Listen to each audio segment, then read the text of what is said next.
Ketemu lagi sama kita si eksekusi. Kali ini kita mau ngebahas tentang yang lagi rame.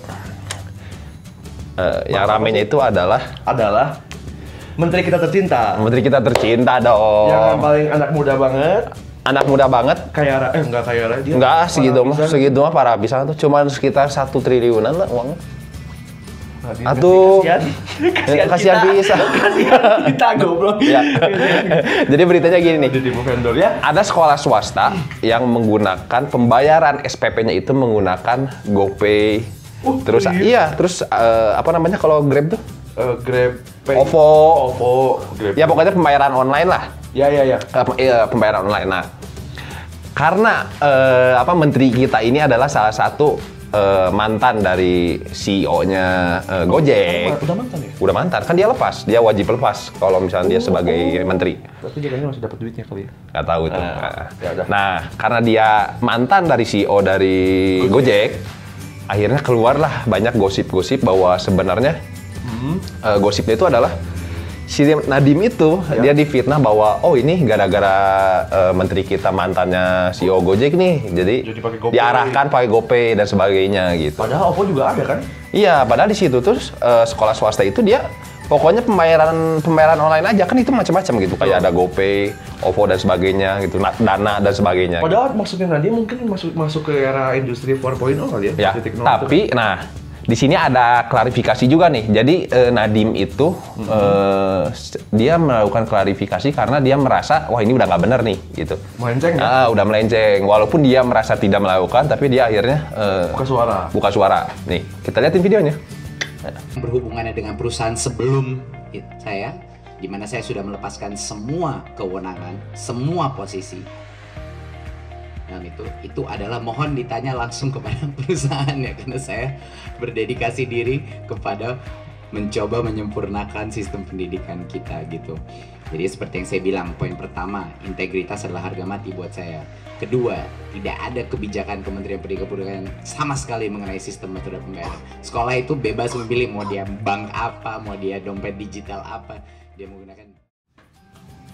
Nah, kelihatan banget loh. Jadi maksudnya Nadiem itu dia menjelaskan bahwa sebenarnya pembayaran ini tuh adalah target dari memang target dari semua brand-brand itu gitu. Jadi kayak jadi semua orang tuh, semua yang punya brand itu tuh pingin gitu. Pembayaran SPP, pembayaran apapun itu menggunakan memang udah target dari dulu gitu. Cuman tidak ada satupun kebijakan dari menteri yang Pak Nadiem, karena sebelum Nadiem dong. Sebelum Nadiem, bahkan sampai si Nadiem sekarang pun nggak pernah gitu. Oh iya, oke. Terus kayak dan ini sekolah-sekolah swasta doang ya, gitu. Oh bukan negeri? Enggak, sekolah-sekolah. Karena kalau negeri itu setahu gua pembayarannya dia udah via bank ya. Maksudnya urusannya udah dengan pemerintah. Gitu. Pemerintah, jadi pembayarannya mungkin memang via sekolah dulu, tapi nanti dari sekolah langsung ke pemerintah gitu. Jadi pemerintah bakal tetap tahu gitu. Tapi kalau misalkan gitu. Kalau misalkan sekolah swasta ini kan dia punya megang keuangannya sendiri nih gitu. Jadi sebenarnya bebas-bebas aja, justru itu menurut gua fitur yang lebih gitu. Ya, memudahkan. Mungkin masyarakat yang awam tentang teknologi canggih ini berpikir bahwa takut banget disalahgunakan gitu nggak sih? Atau memang karena mereka cuma ngisi-ngisi Nadiemnya doang sebenarnya? Enggak, tapi emang menurut gua gini ya, si Nadiem itu kan dia orang yang sangat berjasa dulunya orang punya suara power paling tinggi lah. Ya. Lu bayangkan ketika misalkan semua sekolah pembayaran menggunakan GoPay atau uang elektronik gitu. Wah gila, itu menurut gua gede banget gitu, pasti dia pendapatan dari situ gitu. Nah tapi ya Nadiem juga mikir gitu, dia juga ada aturan gitu. Sebelum dia jadi menteri tahu aturan-aturan itu, sampai akhirnya DPR tuh pingin gitu jadi dari Nadiem itu keluar suara. Jadi DPR juga pada bilang gini, pembayaran uang elektronik itu adalah hak semua sekolah, semua sekolah swasta ya. Kalau negeri harus ada kebijakan dari pemerintahnya. Terus? Nah, tapi tidak boleh ada keluar kebijakan dari pemerintah untuk menaikkan satu produk nih. untuk pembayaran elektronik itu gitu. Berarti kok gini, sorry gua agak potong. Iya. Berarti kok nggak bisa cuma Gojek doang? Nggak bisa. Berarti misalkan kayak Dana, GoPay, OVO, harus semua instansi, gak boleh cuma satu, gak boleh satu produk tuh maksudnya gimana tuh? Sampai sekarang nggak boleh Kak, jadi mau satu mau berapapun nggak bisa. Oke. Cuman karena si Nadiem dari Gojek jadi seakan-akan kayak yang GoPay doang gitu. Kalau swastanya mau pakai berapa biji atau cuma satu, misalnya GoPay doang, nggak ada masalah. Karena dia swasta gitu, karena dia punya megang uang sendiri gitu. Berarti kebijakannya Nadiem itu maksudnya tetap untuk mengangkat industri 4.0 kan? Betul. Visinya gitu. Jokowi Dodo juga kan? Ya. Ya gitu. Jadi paling kalau misalkan kayaknya sih bisa dibikin gini, pemerintah bikin uang elektronik gitu. Nah sendiri khusus. Bikin sendiri khusus uang elektronik, yang dimana uang elektronik itu dipakai buat sekolah-sekolah negeri gitu. Jadi tidak bisa swasta ngambil dari swasta. Ya. Nah, kayak gitu. Back to school pay. Ya, menurut gue itu inovatif sih kalau misalkan sampai pemerintah bisa bikin kayak gitu ya. Ya, tapi kalau sampai usulan kita yang dipakai ya tolong pengertian. Iyalah, ada ininya lah. Gak gratis ya. Gak gini aja, tangannya gini. Berarti sebenarnya yang ada di pikiran masyarakat yang menghujat Nadiem itu cuma karena Nadiem bekas CEO Gojek. Iya, itu gitu. Itu doang. Iya, gitu doang. Pun dikirain karena oh jangan nanti penggelapan uang apa gitu-gitu nggak. Kita transparansi. Padahal sebenarnya transparansi juga ada kan. Ya sampai kan lu lihat yang ada di gua lihat video di YouTube itu judulnya sampai gini. Gimana tuh? Akhirnya terjadi semua gosip-gosip yang akan terjadi jika Nadiem menjadi menteri. Kan dulu ketika Nadiem masih dicalonkan nih, kemungkinan besarnya pikiran kita tuh adalah meme-memenya tuh. Mimimnya itu kayak pembayaran pakai GoPay. Oh iya. Segala pembayaran pakai GoPay gitu yang urusannya dengan pemerintah dan gitu. Itu jadi kenyataan ya. Ya gitu. Ada yang mau lewat dulu. Silakan Gat.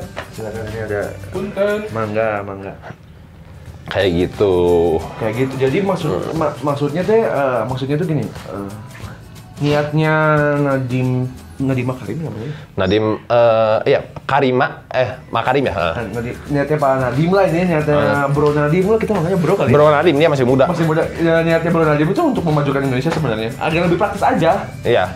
Kak, tapi gini Kak, maksudnya si Nadiem belum mengeluarkan kebijakan itu. Nggak bisa mengeluarkan kebijakan itu. Dia bahkan bilang bahwa gua tidak mau yang merusak internal dari kementeriannya itu. Itu kan bakal menjadi polema nanti ke masyarakat. Sorry, maksudnya gini, berarti harusnya memang pemerintahnya ajak diskusi Nadiem nih, bahwa pemerintah gimana sih cara bikin aplikasi untuk dana si online ini atau apa sih namanya sih, dompet online? Ya dompet online, gue juga adalah gitu. Pokoknya si uang elektronik itu supaya nanti orang-orang bayar SPP itu nggak usah pergi ke bank dulu. Ya. Anak murid di sekolah bawa uang jutaan rupiah di dalam saku gitu, itu benar, kan resiko hilang apa segala. Ya. Ini kan dia lewat handphone. Terus tahu gua pemerintah tuh punya loh. Nggak tahu ya, gua nggak tahu punya pemerintah atau nggak. Link aja tuh punya pemerintah bukan sih? Link aja tuh, tapi ya itu memang BUMN. BUMN kan? Maksudnya gua ngelihat si kayak untuk top up, jadi gua lihat kan pernah lihat isi-isinya tuh bank BUMN semua, Mandiri, BRI, BNI, cuma 4 itu. Sisanya yang kayak BCA dan pokoknya yang swastanya itu dia keluar di menu yang lain gitu. Ya, setahu seinget gua link aja tuh BUMN sih, tapi nggak tahu. BUMN, tapi memang beda aliran sih. Beda aliran ya? Link aja tuh sebenarnya bukan buat berfokusnya beda, bukan ke pendidikan. Jadi kalau mau pendidikan bikin lagi aja gitu. Ya, bisa gitu. Kayak misalnya semacam kayak Tix ID ada.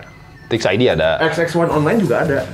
Ya, betul. Ada kan ya? Ada. Soalnya CGV online gue pernah mesen dulu di CGV-nya. Ya, betul. Dan ada. ID juga ada. Ya. Nah, itu baru kan maksudnya fair gitu. Menurut gue, jadi kalau misalnya ada pemerintah punya, misalkan mau katakanlah suatu saat misalkan di link aja kan nanti takutnya ada muncul polema.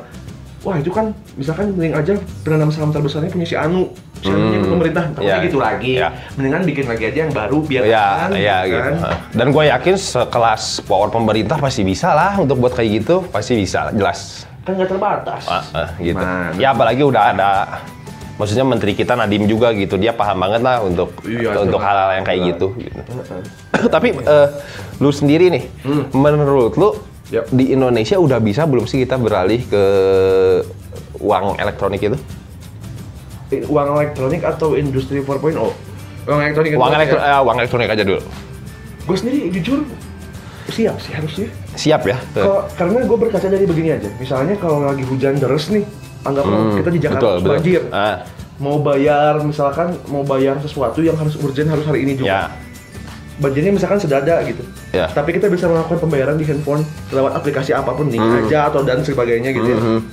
Berarti kan memudahkan juga sebenarnya. Ya, betul. Asal kita mau belajar tentang aplikasi itu. Kebanyakan orang-orang zaman sekarang yang angkatan-angkatannya jadul mungkin ya. Agak lebih mama kita gitu. Itu kan orang diajar malas belajar lagi. Ya. Tapi maksud gua gini sih, emang udah siap harusnya. Gimana?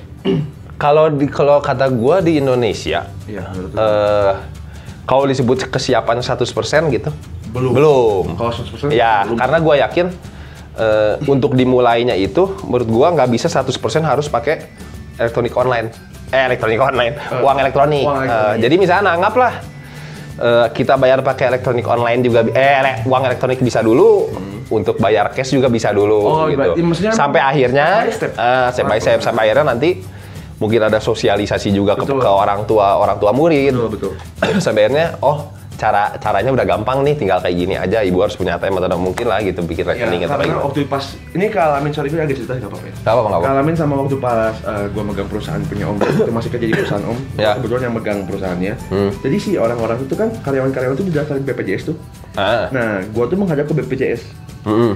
Gue nggak perlu datang ke sana karena gue bisa mempelajari aplikasi itu, BPJS-nya itu. Ya, betul. Jadi gue di Bogor, BPJS-nya di Jakarta. Misalkan, katakanlah begitu ya, kasarnya.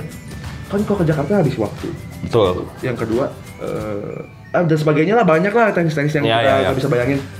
Memang sebetulnya harusnya menyediakan divisi HR gitu khusus buat ngurusin. Tapi kita udah bisa menghemat, nggak usah pakai divisi HR. Nah, HR-nya tuh handphone. Ya, betul. Kan betul, setuju. Memudahkan. Sebenarnya ini gimana caranya pemerintah buat membuka pikirannya masyarakat? Iya, itu aja sih. Sebenarnya sih. Menurut gua kita yang sebagai yang udah biasa menggunakan uang elektronik mungkin bisa begini. Ya, biasanya bisa sampaikan berikan ilmu juga gitu ke yang tidak biasa sampai akhirnya karena gini loh, uang elektronik itu memang maksudnya uang cash itu terkadang masih penting juga gitu. Buat urgent. Ya, gitu urgent. Tapi di sisi lain negatifnya juga ketika lu ribet kan uang lu ketinggalan lu nggak bisa apa-apa gitu. Nah, jadi maksudnya tetap bahwa uang cash juga tetap kita harus siap lah gitu. Ada juga uang cash, tapi mungkin karena udah ada uang elektronik, uang cashnya bisa dikurangi. Iya, artinya gini lah, misalnya lu mau makan di Hanamasa. Nah, di Hanamasa misalkan buat 2 orang katakanlah 400.000. Oke. Lu lebih milih menarik uang 400.000 ke ATM atau lu pakai debit pas bayar? Debit lah. Nah, uang yang ada di dompet itu buat apa? Paling 100.000 buat tambal ban kalau ada. Ya, jaga-jaga. Takutnya ceweknya mau beli minum apa, misalkan. Karena memang Ya.